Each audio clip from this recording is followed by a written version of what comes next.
তেজপুৰ গাভৰু উন্নয়ন খণ্ডৰ গুদামত পচিছে কোটি কোটি টকাৰ সামগ্ৰী। চৰ অঞ্চলৰ কৃষক ৰাজ্যৰ বাবে আমন্ত্ৰিত সামগ্ৰী বিতৰণ নকৰি বছৰ বছৰ ধৰি পৰি ৰৈছে গুদামত। মুখ্যমন্ত্ৰীৰ তদাৰকী শাখাই কৰিলে তদন্ত, কিন্তু ফলাফল শূন্য। খণ্ড উন্নয়ন বিষয়াৰ কাৰ্যালয়ৰ গুদামতেই নষ্ট হৈছে পাৱাৰ পাম্প, স্প্ৰে মেচিন, চিলাই মেচিন ইত্যাদি। তথ্যসমূহ সদৰি কৰিবলৈও 12 বজা পৰ্যন্ত খণ্ড উন্নয়ন বিষয়াৰ কাৰ্যালয়ত নাই কৰ্মচাৰী। সবিশেষ জনাব আমাৰ সাংবাদিক অৰ্ণৱ নাথে।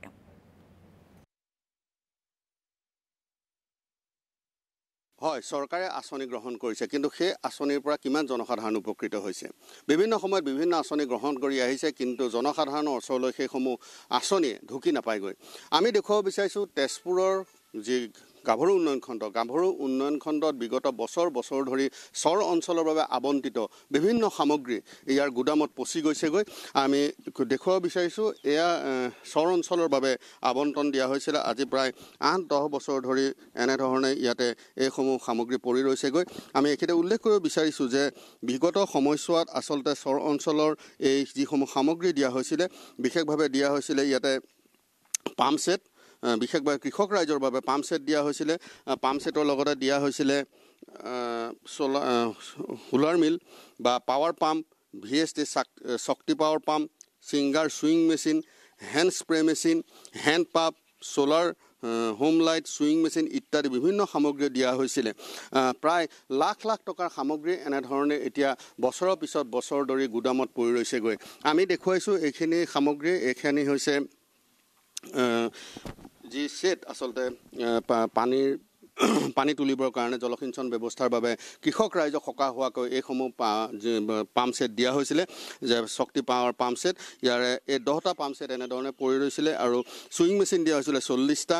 সমান্তৰালভাৱে ইয়াত দিয়া হৈছিলে কিছু ট্ৰেক্টৰ বা পাৱাৰ টিলাৰ দিয়া হৈছিলে, কিন্তু এই গুদামটোতে সেই পাৱাৰ টিলাৰসমূহ ৰখা হৈছে। আমি বহু চেষ্টা কৰিলে, ইয়াত যি কৰ্মচাৰী আছে, কৰ্মচাৰীয়ে বহু চেষ্টা কৰিলে, কিন্তু ইয়াৰ তলাত ইতিমধ্যে মামৰে ধৰিছে।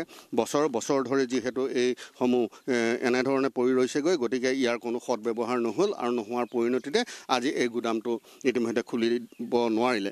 আৰু এই ক্ষেত্ৰত এই সামগ্ৰীসমূহ কিয় ব্যৱহাৰ নহ'ল, CM ভিজিলেন্সত মুখ্যমন্ত্ৰী তদাৰকী শাখাই এক তদন্ত কৰিছিল।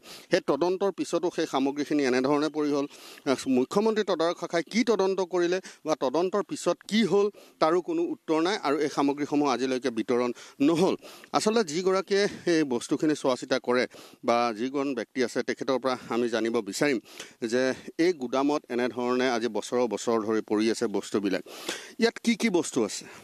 আপোনাৰ চেলো ফিল্টাৰ আছে, পাৱাৰ টিলাৰ আৰু চিলাই মেচিন আছে, স্প্ৰে মেচিন আছে। কিমান বছৰ হ'ল? 2014 চনৰ পৰাই আছে। এইটো চৰ অঞ্চলৰ আছিল? চৰ অঞ্চলৰ, হয়। কিয় পৰি থাকে? নিনিলে যে? এইটো বিষয়ে নাজানিম, কিবা কেছ লাগিছিল বুলি গম পাওঁ, হাইকোৰ্ট লাগিছিল। CM ভিজিলেন্সৰ মানুহ আহিছিলে? হয়, আহিছিলে। আহি কি কৰিলে? তেওঁলোকে চোৱা চিতা কৰিলে, চাই কৰি কি কৰিলে ইমান নাজানে। এইটো হ'ল 17-18 চনমানতে আহিছিল নেকি, এনেকৈ। তাৰপিছত অহা নাই। তাৰপিছত এতিয়া চিল হৈ আছে।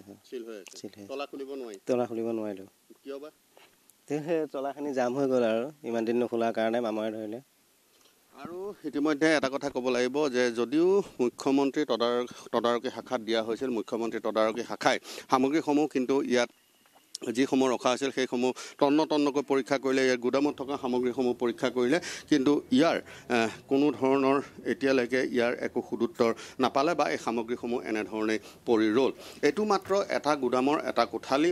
ইয়াতে যি গাভৰু উন্নয়ন খণ্ড আছে, গাভৰু উন্নয়ন খণ্ডত। হয়, অৰ্ণৱ দাস, এই মুহূৰ্তত আপোনাক ধন্যবাদ জনাইছোঁ।